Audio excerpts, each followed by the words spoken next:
विद्यार्थियों, बहुत बहुत शुभकामनाएं, बहुत बहुत मंगल कामनाएं। जैसा कि आप लोगों को पता है कि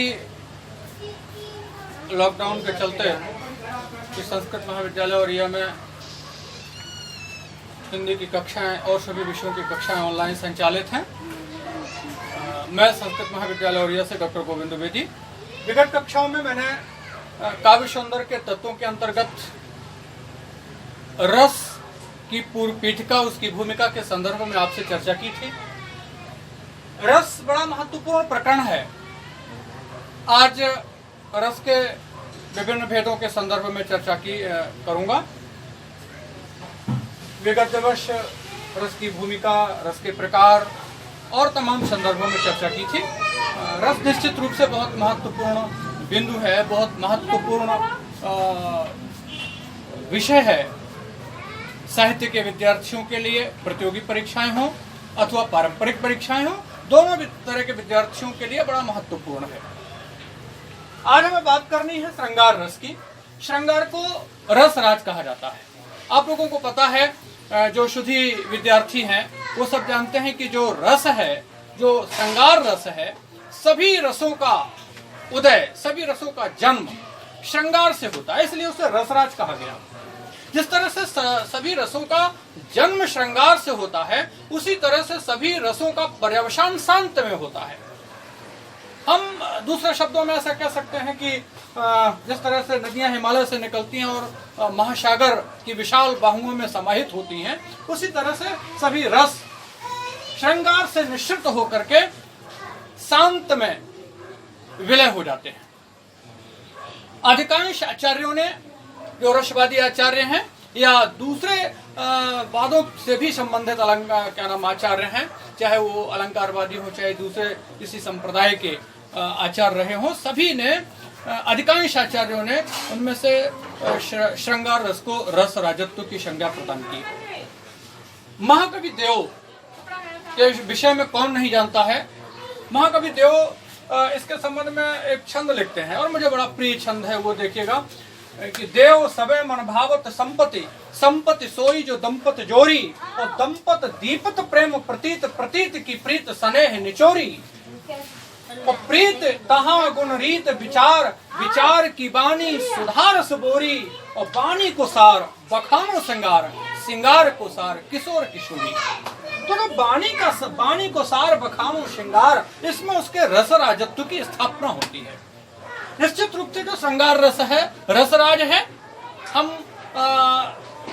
ऐसे कह सकते हैं कि बिना श्रृंगार के किसी दूसरे रस की आवश्यकता नहीं है, क्योंकि सृष्टि का मूल श्रृंगार है, और सृष्टि है तो दूसरे रसों की आवश्यकता है, और सृष्टि नहीं है तो दूसरे रसों की आवश्यकता नहीं, इसलिए श्रृंगार को रसराज कहा गया। माँ आचार्य भौभूत ने अपने उत्तर रामचरितम में यद्यपि करुण को रसराजत्व की संज्ञा प्रदान की, लेकिन हमें चूंकि यहाँ श्रृंगार रस पर चर्चा करनी है, इसलिए श्रृंगार रस को हम रसराज की तरह से पढ़ाते हैं। आप जानते हैं कि जो श्रृंगार रस है उसको हम इस तरह से परिभाषित कर सकते हैं कि नायक नायिका के रति भाव, प्रेम को हम श्रृंगार कहते हैं, और यही जो रति भाव है, यही विभाव अनुभाव आदि से पुष्ट होकर के श्रृंगार रस दशा को प्राप्त होता है, और इसका स्थायी भाव रति है। रति का मतलब है प्रेम का चरमोत्कर्ष। इसके दो भेद हैं, संयोग श्रृंगार, वियोग श्रृंगार। वियोग श्रृंगार को हम विप्रलंब श्रृंगार के नाम से भी जानते हैं। संयोग श्रृंगार का की परिभाषा हम इस तरह से कह सकते हैं, उसको डिफाइन कर सकते हैं कि नायक नायिका के मिलन के वर्णन को संयोग कहते हैं। नायक नायिका के मिलन के वर्णन को संयोग कहते हैं। संयोग रस के बहुत सारे उदाहरण आपने पढ़े होंगे। बिहारी का एक बड़ा सुंदर सा उदाहरण मुझे याद आता है, उनका एक दोहा। वो तो श्रृंगार के सम्राट हैं, नीति और भक्ति पर उन्होंने बड़ा काम किया है। कविवर बिहारी ने, रीतिकालीन कवि है, उनका एक बड़ा सुंदर सा दोहा मैं आपको सुनाता हूँ, बोर्ड पर लिखा हुआ। कहत नटत रीछत खिजत, मिलत खिलत लजयात, भरे भवन में करत है नैनन ही सो बात। अर्थ स्पष्ट होगा। नायक प्रेम प्रस्ताव रखता है, नटत नायिका नकारात्मक उत्तर देती है तो नायक रीझता है, आकृष्ट होता है तो नायिका खींचती है। कुछ समय के अंतराल में पुनः नेत्र मिलते हैं तो खिलत माने दोनों प्रसन्न होते हैं और नायिका लज्जित हो जाती है।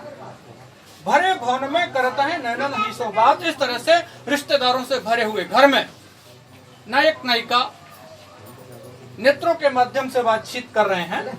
ये श्रृंगार, संयोग श्रृंगार का एक अप्रतिम उदाहरण है। यहाँ पर नायक आश्रय है, नायिका आलंबन है। नायिका के द्वारा नकारात्मक उत्तर,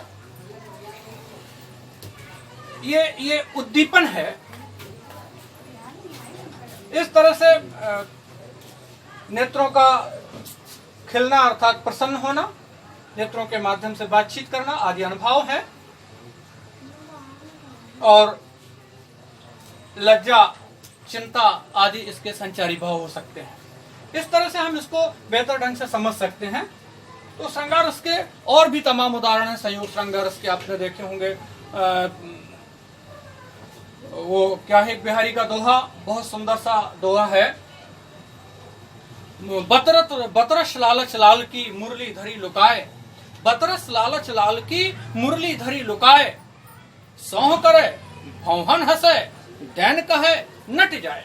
बड़ा सुंदर सा उदाहरण है। गोस्वामी तुलसीदास जी जब संयोग श्रृंगार की चर्चा करते हैं तो कहते हैं कि लता ओट, बड़ा शिष्ट श्रृंगार वो लिखते हैं। लता ओट तब सखिन लखाए, श्यामल गौर किशोर सुहाए, देख रूप लोचन ललचाने, हर्षे जनु निज निधि पहचाने। वो उनका बड़ा शिष्ट श्रृंगार है। गोस्वामी तुलसीदास जी इस तरह से संयोग श्रृंगार की परिभाषा, और भी तमाम तरह की उनकी उन्होंने परिभाषाएं दी।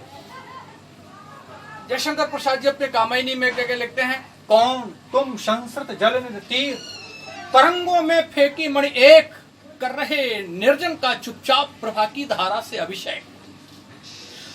हजारों हजार उदाहरण हिंदी साहित्य में इस तरह के भरे पड़े हैं जो श्रृंगार रस के, संयोग श्रृंगार रस के उदाहरण हो सकते हैं। आइए हम थोड़ा सा आगे चलते हैं और वियोग श्रृंगार या विप्रलंब श्रृंगार के संदर्भ में चर्चा करते हैं।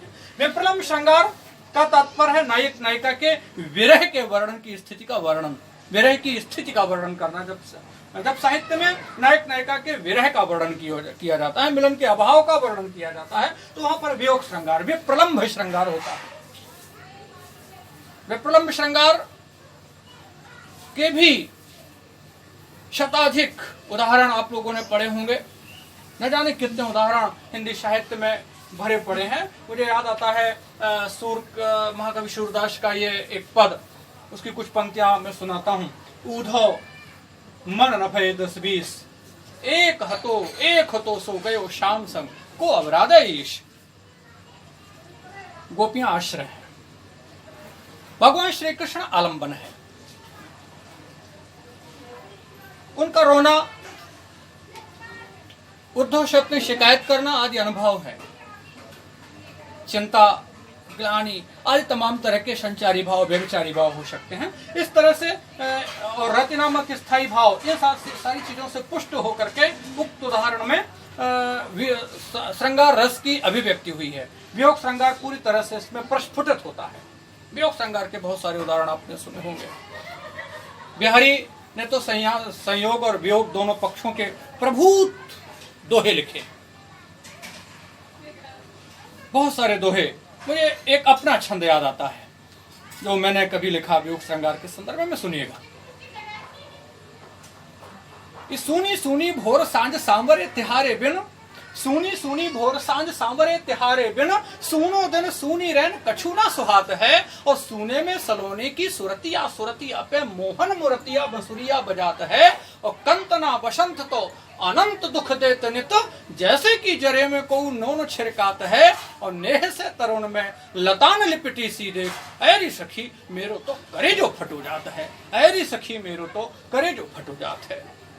तो ये एक इस तरह का उदाहरण हो सकता है। मैं उम्मीद करता हूं कि आपने इन उदाहरणों को अच्छी तरीके से समझा होगा, इस रस को पूरी तरह से समझा होगा।